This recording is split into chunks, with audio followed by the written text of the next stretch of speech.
Bonjour, bienvenue dans Incorporer, le podcast qui va t'aider à plus habiter ton corps et à mieux vivre ta vie. Je m'appelle Dr Olivia Chival, je suis psychiatre dans mon quotidien. Je travaille avec la thérapie sensorimotrice, c'est une thérapie psychocorporelle qui fait le lien entre le corps et l'esprit, et c'est ça le thème dans mon podcast, faire le lien entre ton corps et ton esprit. Ici, dans le podcast, il ne s'agit pas d'une thérapie et je ne délivre pas de conseils médicaux.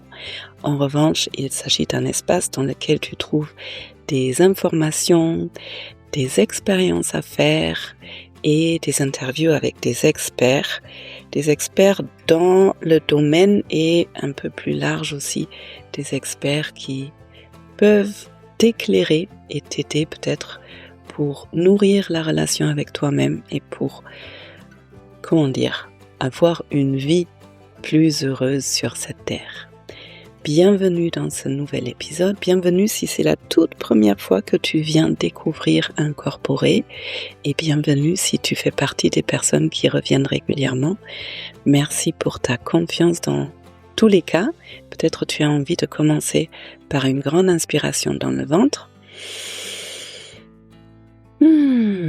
Et en expirant, relâcher tout ce dont tu n'as pas besoin là pour ce temps qu'on va passer ensemble.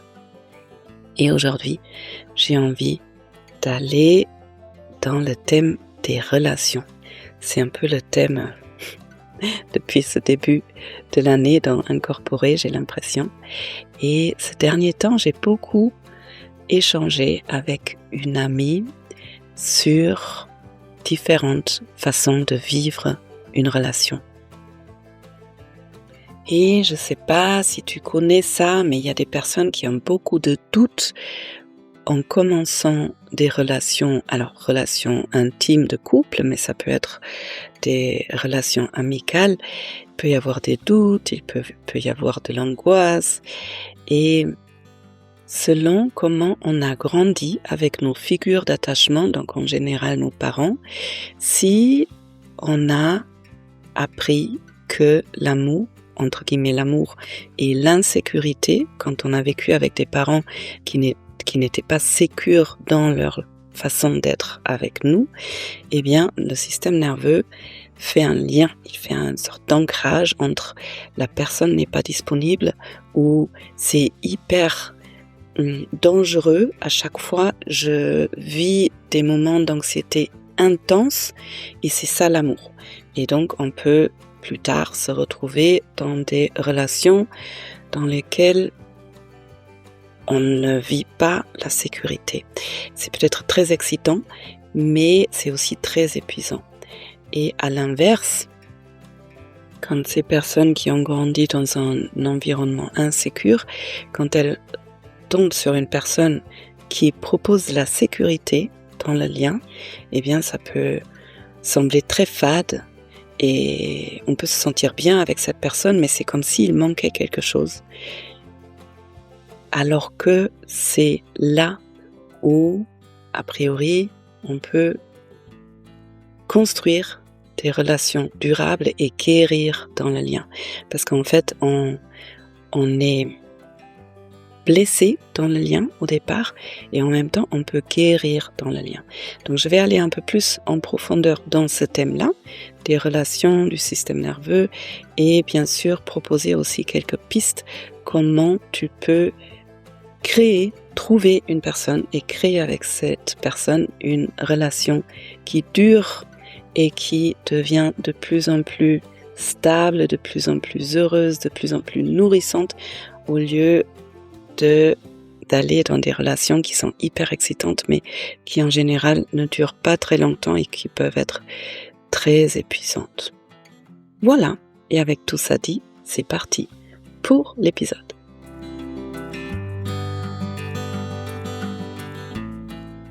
Alors, par où commencer ? Donc, je ne sais pas si ce thème te parle personnellement. Moi, personnellement, je connais ça très très bien. Je peux me sentir attirée par une personne et là, je parle au niveau amoureux, relation intime, mais même au niveau amical, je peux me sentir très attirée par une personne et quand je commence une relation avec cette personne, en fait, j c'est très excitant et en même temps, je me sens pas vraiment bien. Cette relation, elle m'insécure, je suis très angoissée. Je peux me demander si qu'est-ce qui va pas avec moi? Comment il faut que je me suradapte? Comment il faut que je m'adapte plutôt pour, que cette personne m'aime ou pour apaiser la relation.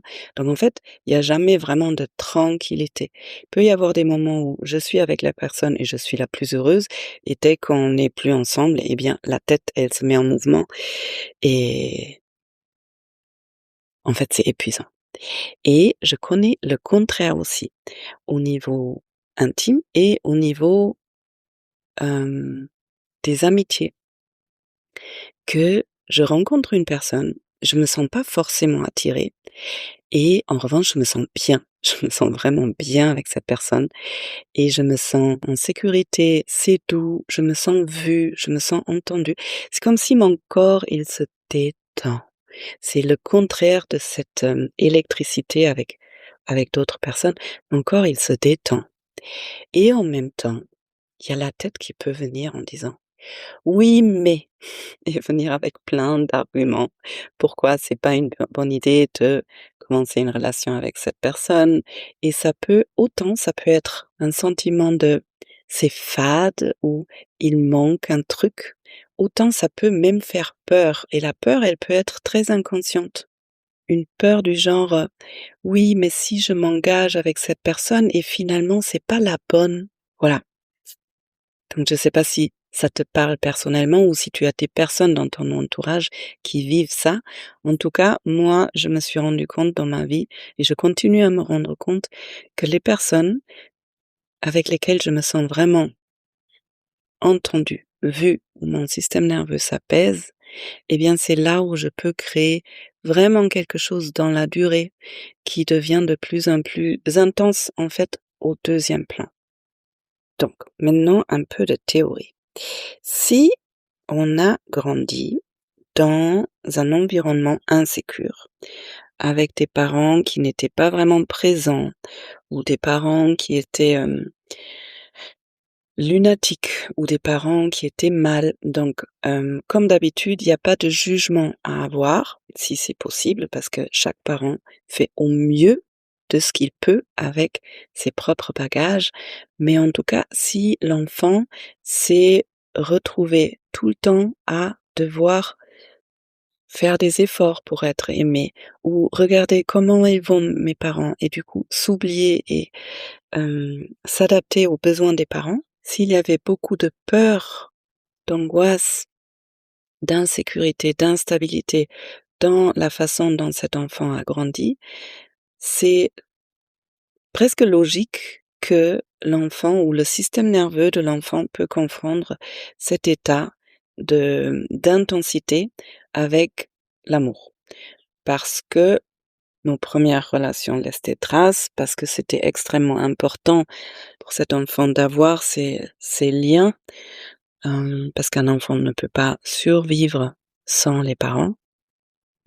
Et donc une fois ce lien est fait, ça, le système nerveux cherche toujours le familier parce que tout ce qu'on connaît, sur le principe, c'est sécure. Tout ce qui est nouveau, hem, ça peut être potentiellement dangereux, voire mortel, je parle pour le système nerveux et donc je vais continuer à me sentir attirée par ces personnes-là qui n'ont pas de lien sécure. Et si je tombe sur une personne, qui est sécure, qui est très présente dans la relation, eh bien ça peut me sembler plat. Il manque justement cette excitation, cette peur, cette intensité et soit je vais carrément pas les voir ces personnes-là, soit ça va pas être quelque chose qui m'attire vraiment.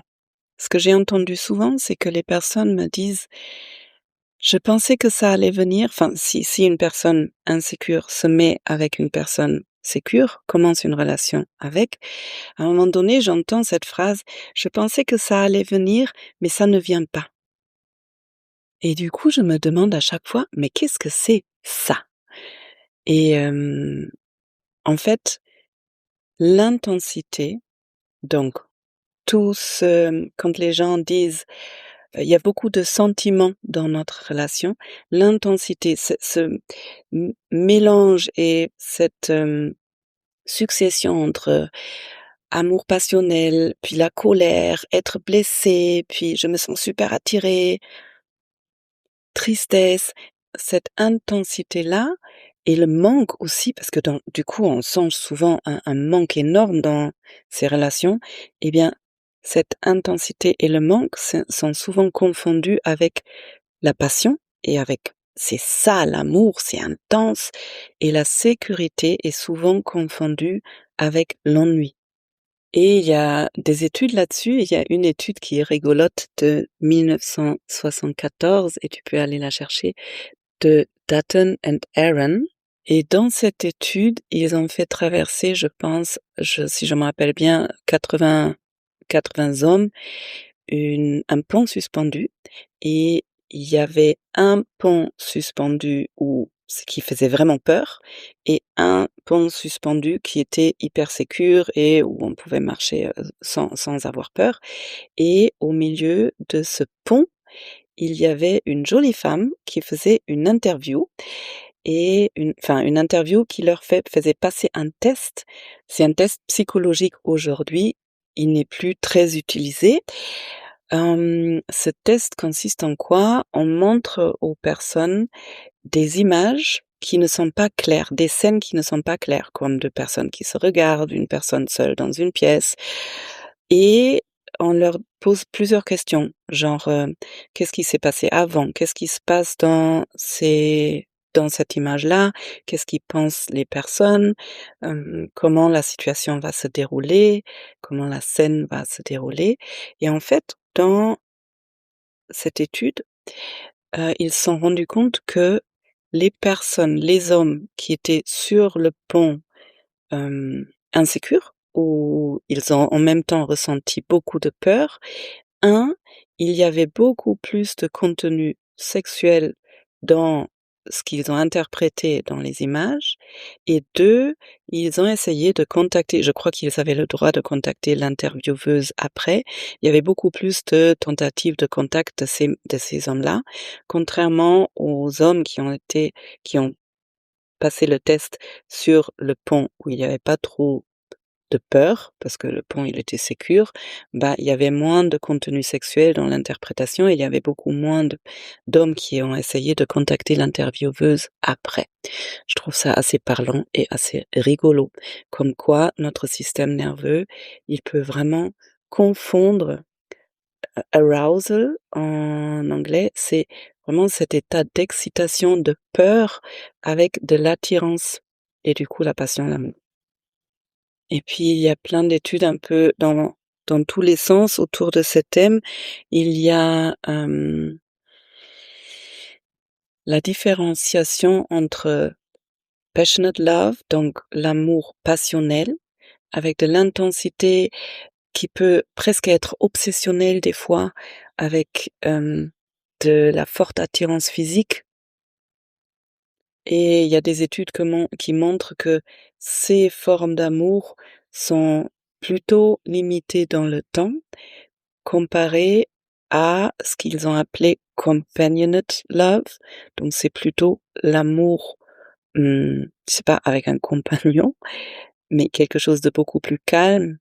Ça, c'est donc plus posé, plus calme et ça grandit sur la durée. Donc ça, c'est souvent les relations qui tiennent vraiment dans la durée parce qu'on commence progressivement à bâtir une vraie base. Alors, si jamais tu te retrouves dans cette configuration-là, que tu as l'impression d'être attiré par tes personnes et en fait, sur la durée, tu te sens pas heureux, heureuse et où ces relations t'épuisent, quelles sont des pistes pour pouvoir en sortir? 1, numéro 1, c'est sortir de ton schéma habituel. Prendre conscience quand tu te sens attiré, quel est ton schéma? Et vraiment prendre conscience, qu'est-ce qui t'attire? Qu'est-ce qui se passe à l'intérieur de ton corps? Quels sont les ressentis qui sont vraiment habituels, familiers? Quel est, en allemand on dit schéma de proie, je ne sais pas si ça se dit en français, mais vraiment le truc qui se met en route habituel et la première étape, c'est juste observer. C'est déjà énorme quand tu prends conscience et la deuxième étape, là-dedans, dans numéro un, ce serait de t'autoriser ou de faire l'essai de commencer à rencontrer des personnes qui sont en dehors de ce schéma. Donc forcément, des personnes qui ont moins de potentiel d'attirance avec toute cette excitation-là. Alors attention, avec ça, je veux pas dire qu'il faut, si on parle relation intime, qu'il faut que tu te forces de commencer une relation intime avec quelqu'un où tu te sens zéro attiré, c'est pas ça du tout. Bien sûr, il faut une certaine attirance, mais ça peut être hyper subtil. Ça peut vraiment être juste: «Je me sens bien avec cette personne-là» et petite parenthèse, personnellement, je suis vraiment, comment dire? J'aime bien prendre du temps pour connaître une personne, donc et en même temps, ça reflète un peu ce thème parce que si je me sens fortement attirée, je vais risquer de commencer une relation intime rapidement, alors que si je me sens moins attirée, eh bien, il y a peut-être, pas mal de temps avant qui passe à se rencontrer, avant de commencer une relation intime. Bref, je ferme la parenthèse. Donc, alors il faut ou on peut partir du principe que c'est quand même la base d'avoir un minimum d'attirance physique ou en tout cas de vraiment se sentir bien dans son corps quand tu es en contact avec cette personne-là. En revanche, l'erreur dans la pensée, c'est si j'ai beaucoup d'attirance physique, c'est égal amour. Donc, de vraiment regarder l'intensité de cette attirance et s'il y a pas ou très peu d'attirance, c'est qu'il y a pas d'amour. Ça, c'est le gros truc à découpler dans le cerveau. Donc si j'essaye de reformuler en en bref, sortir, prendre conscience de ton schéma habituel quand tu es attiré par quelqu'un et faire des essais. Commencer à en sortir et donner du temps à connaître une personne qui est moins intense, qui déclenche moins d'intensité, mais avec laquelle tu te sens vraiment bien. Numéro 2, bien évidemment, la deuxième piste pour sortir de ce schéma, c'est aller guérir tes propres blessures d'attachement avec un thérapeute. Moi, je suis fan de la thérapie. Tu le sais si tu me connais, donc se faire accompagner individuellement, c'est toujours bien. Et une fois que ton système nerveux a appris ce que c'est la sécurité dans le lien, eh bien, ton focus, il va changer. Tu ne regardes plus par le même filtre. Et d'un coup, ces personnes qui sont très insécures, d'un coup, tu vas plus du tout vouloir entrer en contact avec eux. Bah, je dis plus du tout, mais peut-être ça se fait progressivement. Et en revanche, tu vas commencer à voir d'autres personnes. Des personnes qui résonnent maintenant avec ce sentiment de sécurité que tu as commencé à créer à l'intérieur de toi-même. Numéro 3, admettons, tu te trouves dans une relation avec beaucoup de, entre guillemets, «passion», d'insécurité, d'excitation. Si tous les 2 vous souhaitez créer quelque chose de plus stable, moi je suis convaincue que c'est possible, en revanche en étant accompagnés, en faisant de la thérapie ensemble et en voulant grandir et, mmh, entre guillemets, «guérir» ensemble. Mais ça, du coup, c'est un vrai engagement et ça risque d'être un chemin, pas forcément facile, mais en revanche hyper riche et hyper transformateur si vous vous y mettez tous les 2. Et point numéro 4, C'est plus, c'est plus une parenthèse, mais moi je pars du principe et il y a des études qui prouvent que c'est vrai et moi personnellement je sais que je l'ai vécu. Pour moi, l'amour, c'est une décision au quotidien. C'est pas quelque chose qui me tombe dessus et à un moment donné ça part et je peux rien faire. Non, c'est vraiment une décision. Je peux choisir d'aimer quelqu'un et je peux même choisir de tomber amoureux. Moi, j'ai vécu que pendant longtemps, enfin longtemps, tout est relatif, mais je n'étais pas amoureuse au début de ma relation avec Pierre et pour lui d'ailleurs c'était pareil. Et en revanche, on s'est sentis bien et on a choisi ensemble de construire quelque chose ensemble. Et ben à un moment donné, on a commencé à être vraiment amoureux et on l'est toujours. Et le sentiment d'être amoureux, ça oui, ça vient et ça part et à chaque fois ça part, si j'ai envie de l'activer, je peux le réactiver. Pour ça, il y a des outils, il y a des façons de faire. En tout cas, voilà. Ce que j'ai envie de partager, c'est c'est pas quelque chose que je subis, ça vient, ça part, je peux rien y faire. C'est une décision au quotidien. Voilà, c'est à peu près ça que je voulais partager autour de ce thème, peut-être encore un petit truc, mais ça pourrait ouvrir même dans un autre épisode podcast. Pour moi aussi, le la sécurité dans le lien, c'est pas une fin en soi. C'est la base pour commencer d'autres explorations et pour approfondir la relation. Même dans une relation sécure, il y aura des moments où il y a des peurs, des angoisses qui remontent et pour moi et surtout il y aura aussi des moments de difficulté dans le couple. Enfin ça pour moi c'est évident, le couple ça se construit sur la durée et on va toujours il y a un moment où c'est calme et on est amoureux, on est super bien, jusqu'à ce qu'il y a un thème qui remonte à la superficie, on ne sait pas d'où. Et quand il y a cette base de sécurité dans le couple, eh bien, ça permet vraiment de commencer à aller travailler les thèmes qui sont beaucoup plus profonds et qu'on pourrait pas travailler sans ce lien stable. C'est comme si ça donnait un conteneur cette stabilité, cette sécurité, parce que ça je l'ai toujours dit je pense, sans être en sécurité, il y a aucun moyen de créer du nouveau, de créer du changement, d'avoir de la créativité et d'aller guérir. Quand le système nerveux, il est en fight, flight, freeze, en mode d'urgence, survie, il s'agit vraiment uniquement de la survie. Et à partir du moment où on a une sécurité, et surtout dans le lien, bah c'est là où le vrai travail, la vraie vie commence. Et c'est là où l'amour, le lien, la connexion peut s'approfondir et devenir de plus en plus riche. Et là-dessus, il y a pas mal d'épisodes déjà, surtout ce dernier temps avec les 2 dernières interviews là, la CNV et Imago et bien avant, enfin il y a longtemps, il y avait, l'interview avec Anne et Jean-François Descombes sur le slow sex et et voilà et ça, c'est le début de la vie.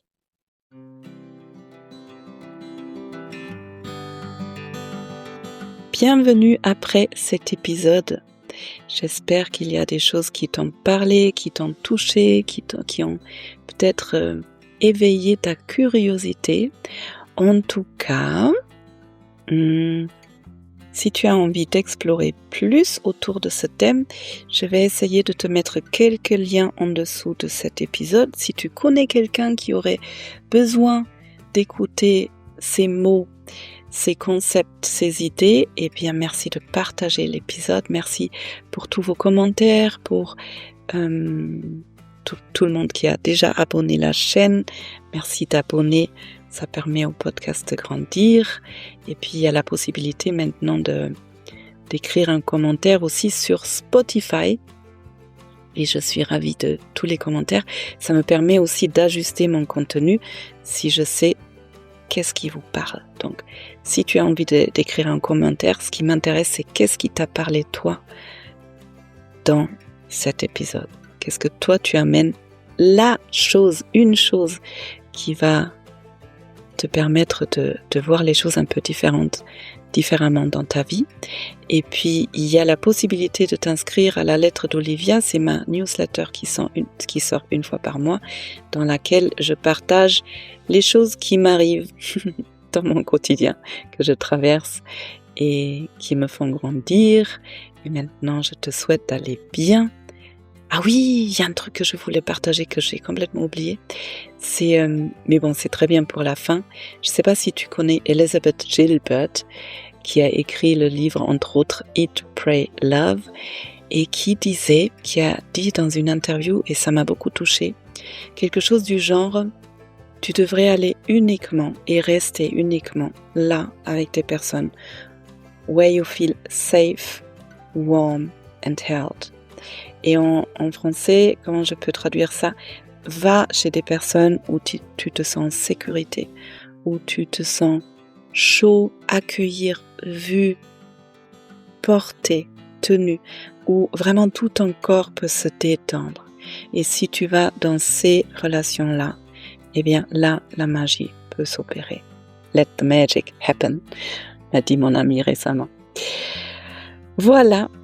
Plein d'amour vers toi, plein de sécurité et de plaisir dans la sécurité et à plaisir à la semaine prochaine ici dans Incorporate.